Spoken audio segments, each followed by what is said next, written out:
بسم اللہ الرحمن الرحیم نحمده ونصلی علی رسوله الکریم اما بعد۔ تعارف سورۃ الفتح۔ اس سورت کا نام سورہ فتح ہے۔ یہ نام اس کی پہلی آیت میں بھی ہے اور 18ویں آیت میں بھی ہے۔ قرآن پاک کی جو تلاوت کی ترتیب ہے اس میں اس سورت کا شمار 48 ہے، اور جو نزول کی ترتیب ہے اس میں اس کا شمار 111 ہے۔ 110 صورتیں اس سے پہلے نازل ہو چکی تھیں اور 3 صورتیں اس کے بعد نازل ہوئیں۔ اس سورت میں 4 رکوع، 29 آیات، 578 کلمات اور 2555 حروف ہیں۔ مدنی صورت ہے۔ نبی پاک صلی اللہ علیہ وسلم جب عمرے کے لیے تشریف لے گئے تھے اور عمرہ نہیں فرما سکے تھے اور حدیبیہ سے واپس تشریف لا رہے تھے تو راستے میں یہ صورت نازل ہوئی۔ اس سے جو پچھلی صورت ہے اس میں جہاد کا ذکر ہے اور منافقین کا ذکر ہے اور اللہ تعالیٰ کے راستے میں جہاد کے لیے مال خرچ کرنے کا ذکر ہے۔ اب وہ مال خرچ کرنے کے جو مقامات ہیں ان مقامات میں سے ایک مقام جہاد ہے، تو اس صورت میں بھی جہاد کا ہی تذکرہ ہے۔ اس صورت کا موضوع کیا ہے؟ فتح کی بشارت، کہ اللہ تعالیٰ نے فتح عطا فرمانی ہے، البتہ اس کی کچھ شرائط ہیں۔ اس صورت کے اندر ایک تو وہ جو صلح حدیبیہ ہے اس کا پس منظر بیان ہوا ہے، پھر منافقین کی تردید آئی ہے، نبی پاک صلی اللہ علیہ وسلم کے پاک صحابہ کے اخلاص کا تذکرہ ہے کہ وہ مخلص ہیں، اخلاص والے ہیں، اور یہ جو صلح حدیبیہ پیش آئی اس کی حکمت بھی ہے، اور کفار کی جو خباثتیں تھی ان کا بھی کچھ تذکرہ ہے، اور صحابہ کرام کی فضیلت اور منقبت بھی ہے۔ نبی پاک صلی اللہ علیہ وسلم نے خواب دیکھا تھا، اس خواب کے پورا ہونے کا بیان بھی ہے، اور صحابہ کرام کے کچھ اوصاف بھی ہیں۔ اس صورت کے فضائل میں یہ بات ملتی ہے کہ جو شخص رمضان المبارک کی پہلی رات میں یہ صورت پڑھے گا تو پورا سال خیر و برکت اور عافیت رہے گی، یعنی جیسے ہی چاند نظر آتا ہے تو اس وقت یہ پڑھ لی جائے۔ صلح حدیبیہ کا جو واقعہ ہے اس کو ذرا تفصیل سے سمجھنا چاہیے۔ نبی پاک صلی اللہ علیہ وسلم جب ہجرت کر کے مدینہ طیبہ تشریف لے گئے تو وہاں جانے کے بعد پھر مشرکین مکہ سے یعنی قریش سے مسلمانوں کی لڑائیاں ہوئیں، جہاد ہوئے، مارکے ہوئے، جنگیں ہوئیں۔ تو پہلا مارکہ ہوا بدر کا، اس کے بعد احد کا، پھر اس کے بعد خندق کا۔ یہ 3 مارکے براہ راست قریش مکہ سے ہوئے، اور بدر میں بھی وہ بہت بری طرح پٹے، اور احد میں بھی بالآخر بھاگے تو وہی میدان تو انہوں نے نہیں چھوڑا، اور خندق میں اللہ تعالیٰ نے ان کو اتنا بڑا لشکر تھا اور اتنا ساز و سامان اور اتنی تیاری، اور انہوں نے محاصرہ بھی رکھا، لیکن اللہ تعالیٰ نے ان کو بالکل ناکام وہاں سے واپس کر دیا۔ اس کے بعد نبی پاک صلی اللہ علیہ وسلم نے فرمایا کہ اب یہ لوگ چڑھائی نہیں کر سکیں گے، اب ہم جائیں گے۔ تو یہ نبی پاک صلی اللہ علیہ وسلم کے ارشاد مسلمانوں کے ذہن میں تھا کہ اب ہم نے مکہ پر چڑھائی کرنی ہے، ہم نے وہاں جا کر ان سے لڑائی کرنی ہے، ان کے اندر اب آنے کی ہمت نہیں رہی۔ نبی پاک صلی اللہ علیہ وسلم نے 6 ہجری میں یعنی ہجرت کے 6 سال آپ نے خواب دیکھا کہ آپ صحابہ کرام کی ایک جماعت کے ساتھ بڑے اطمینان کے ساتھ مکہ میں داخل ہوئے، عمرہ کیا، بعض لوگوں نے سر پہ حلق کروایا، ٹنڈ کی، بعض نے بال کٹوائے۔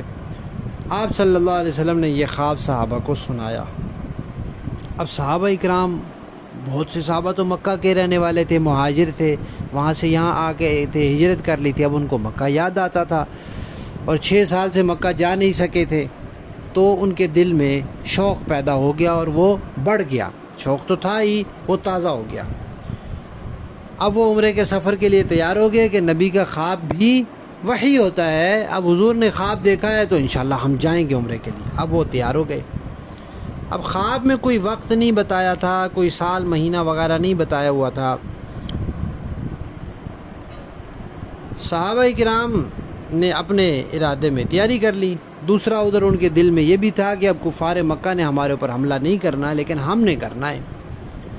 اتفاق سے نبی پاک صلی اللہ علیہ وسلم نے بھی اسی سال سفر کا ارادہ فرما لیا۔ حج سے پچھلا مہینہ تھا ذوالقعدہ، یعنی شوال کے بعد ذوالقعدہ کا مہینہ تھا، آپ نے ارادہ کر لیا۔ اب صحابہ کرام کے ذہن میں یہ بات ہے کہ حضور نے خواب دیکھا ہے، نبی کا خواب وہی ہوتا ہے اور یہ پورا ہو کر رہے گا، اور یہ بھی حضور پہلے فرما چکے ہیں کہ اب وہ حملہ نہیں کر سکیں گے، اب ہم نے حملہ کرنا ہے، تو اگر انہوں نے کوئی شرارت کی تو ممکن ہے کہ اسی سفر میں جہاد بھی ہو جائے، تو اسلحہ بھی ساتھ لیا، تیاری بھی کی، کیونکہ لڑائی تو تھی ان کے ساتھ، وہ حملہ کر سکتے تھے۔ اب جی 1400 یا 1500 کے قریب صحابہ کرام کے ساتھ نبی پاک صلی اللہ علیہ وسلم روانہ ہو گئے۔ عمرے کے لیے کوئی قربانی تو نہیں ہوتی، لیکن عرب میں یہ طریقہ تھا کہ جب مکہ شریف جاتے تھے تو اللہ کے راستے میں قربان کرنے کے لیے جانور بھی ساتھ لے جاتے تھے، تو نبی پاک صلی اللہ علیہ وسلم نے بھی جانور ساتھ لیے، قربانی کے جانور ساتھ لیے، اور مدینہ سے نکل کر ذوالحلیفہ، جس کو آپ بئر علی کہتے ہیں، وہاں پہنچ کر عمرے کا احرام باندھا۔ آج کل بھی حاجی مدینہ سے جو حاجی عمرے کے لیے جاتے ہیں وہیں سے احرام باندھتے ہیں۔ ادھر نبی پاک صلی اللہ علیہ وسلم نے اس سفر کو چھپانے کا انتظام نہیں کیا، کیونکہ جہاد کا ارادہ نہیں تھا، صرف عمرے کا ارادہ تھا۔ تو قریش کو خبر مل گئی کہ حضور تشریف لا رہے ہیں۔ انہوں نے بہت سے لوگوں کو وہاں اکٹھا کر لیا اور بڑا لشکر جمع کر لیا کہ ان کو اور ان کے ساتھیوں کو مکہ میں ہرگز داخل نہیں ہونے دیں گے۔ پہلے ہم جنگوں میں مارے کھا چکے ہیں، اب یہاں ہمارے گھر میں آ کر اگر یہ مکہ میں داخل ہو گئے تو پورے عرب والے یہ سمجھیں گے کہ محمد اور اس کے ساتھی جو ہیں وہ غالب آ گئے ہیں، اور مکہ والے جو ہیں وہ مغلوب ہو گئے ہیں اور ہار گئے ہیں، یعنی کہ بالکل آخری درجے کی ہار ہو گئی ہے۔ نبی پاک صلی اللہ علیہ وسلم نے بھی ان کے حالات کی خبر لینے کے لیے کچھ صحابہ کرام کو مقرر کیا، تو انہوں نے سن گن لی، معلومات لیں اور آ کر بتایا کہ انہوں نے کفار نے لشکر تیار کر رکھا ہے، اور انہوں نے یہ عہد کیا کہ آپ کو مکہ میں داخل نہیں ہونے دیں گے۔ اور انہوں نے مسلمانوں کا راستہ روکنے کے لیے حضرت خالد بن ولید، جو اس وقت تک ابھی مسلمان نہیں ہوئے تھے، ان کو 200 آدمی دے کر، سوار مسلح دے کر، مکہ مکرمہ سے کچھ باہر ایک جگہ پر بھیج دیا تھا کہ یہاں سے وہ مسلمانوں کا لشکر روکیں گے اور آگے نہیں آنے دیں گے۔ آپ صلی اللہ علیہ وسلم کو معلوم ہوا تو آپ نے راستہ تبدیل کر لیا کہ دوسری طرف سے ہو کر ہم پہنچ جائیں۔ ویسے جو مدینہ سے لوگ مکہ جاتے تھے تو اس وقت حدیبیہ راستے میں نہیں آتا تھا۔ حدیبیہ ایک کنویں کا نام ہے، وہاں قریب گاؤں تھا، اس کو بھی حدیبیہ کہتے تھے، آج کل اس کو شمسیہ کہتے ہیں۔ اس کا فاصلہ مکہ مکرمہ سے تقریباً 9 میل ہے۔ اس کا اکثر حصہ جو ہے وہ حرم میں ہے اور کچھ حصہ جو ہے وہ حرم سے باہر ہے۔ نبی پاک صلی اللہ علیہ وسلم نے راستہ جب تبدیل کر لیا تو حدیبیہ پہنچے، وہاں پہنچ کر آپ کی اونٹنی بیٹھ گئی۔ اب صحابہ کرام نے اس کو بہت اٹھانے کی کوشش کی لیکن وہ نہیں اٹھی، تو آپ صلی اللہ علیہ وسلم نے فرمایا کہ اس کو بٹھایا ہے اس نے جس نے روکا تھا ابرہہ کے ہاتھیوں کو، اس کو اس ذات نے روکا ہے۔ تو پھر آپ صلی اللہ علیہ وسلم سمجھ گئے کہ اللہ تعالیٰ کی طرف سے ہے، تو آپ نے وہیں بیٹھے بیٹھے قسم اٹھائی کہ اس ذات کی قسم جس کے قبضے میں میری جان ہے، مکہ والے جو بھی ایسی بات کریں گے جس میں اللہ کے شاعر کی تعظیم ہو وہ میں قبول کروں گا۔ بس اتنی بات آپ نے فرمائی، پھر آپ نے اونٹنی کو اٹھایا اور وہ فوراً اٹھ گئی۔ تو پھر آپ نے مکہ کی طرف آگے جانے کے بجائے وہیں حدیبیہ میں پڑاؤ ڈال دیا۔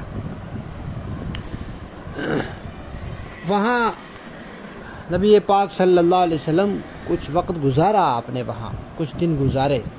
اس دوران وہاں کچھ معجزات بھی ظاہر ہوئے۔ جب آپ وہاں تشریف لے گئے تو وہاں ایک چشمہ تھا جس میں تھوڑا سا برائے نام پانی تھا. اب جیسے ہی صحابہ کرام وہاں پہنچے پانی بھرا تو پانی ختم ہو گیا.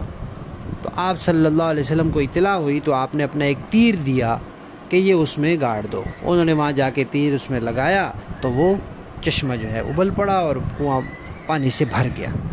اسی طرح اسی موقع پر آپ صلی اللہ علیہ وسلم کی انگلیوں مبارک سے پانی کے چشمے پھوٹے.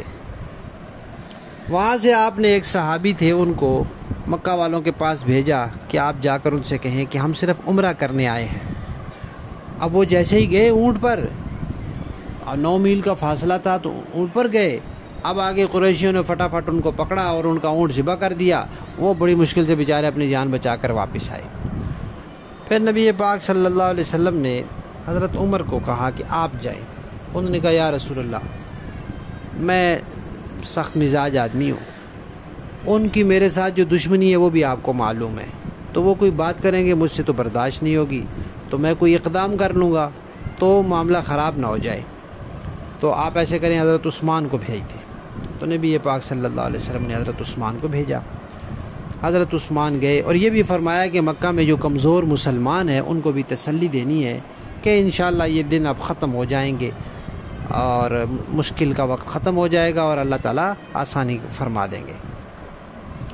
حضرت عثمان وہاں گئے اور بتایا ان کو کہ بھئی ہم عمرہ کرنے کے لیے آئے ہیں، اور یہ پیغام بھی نبی پاک صلی اللہ علیہ وسلم ان کو بھیج دیا تھا کہ بھئی اب اگر ہمارے ساتھ اس کوئی معاہدہ ایسا کرنا چاہو کہ اتنی مدت تک ہم لڑائی نہیں کریں گے تو ہم اس کے لیے بھی تیار ہیں، اور اس وقت تو ہم کسی لڑائی کے لیے آئے نہیں، صرف عمرے کے لیے آئے ہیں.